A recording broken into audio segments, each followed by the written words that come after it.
حضرت شاہ حمزہ عینی، ان کے ہاں جو لوگ آتے تھے، کچھ تو پنڈت بھی آتے تھے، جوگی بھی آتے تھے تپسیا کرنے کے لیے کہ صوفی سنت ہیں، ان کے ہاں جو تربیت ہوتی ہے وہ بہت اعلیٰ درجے کی ہوتی ہے۔ آپ یہ کہتے تھے کہ انسان سب سے زیادہ کن چیزوں کا محتاج ہے؟ کھانے کا، پینے کا، سونے کا، یہی سب چیزیں نا۔ اس پر تو وہ کنٹرول کرا ہی دیتے تھے۔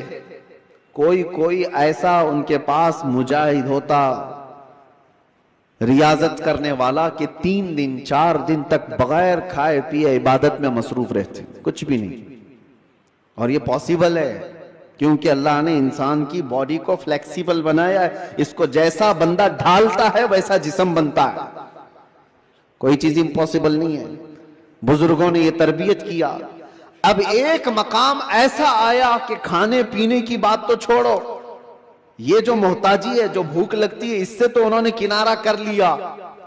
ایک شاگرد نے ان سے کہا کہ حضور، کھانے سے تو ہم محتاج نہیں ہیں، جب ہم چاہیں گے کھا لیں گے، بھوک ہم کو غلام نہیں بنا رہی یاد، پیاس بھی ہم کو غلام نہیں بنا سکتی، لیکن یہ جو سانس لیتے ہیں اس کے تو ہم محتاج ہیں، سانسوں کے بغیر تو رہ نہیں سکتے۔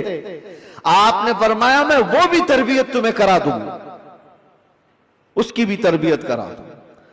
تو حبس نفس اولیاء کاملین کے ہاں، میں تصوف کی بات کر رہا ہوں، ایک تربیت یہ بھی ہے ان کے ہاں، حبس نفس۔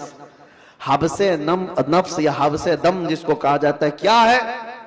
ان کو سانس روکنے کی تربیت دی جاتی تھی۔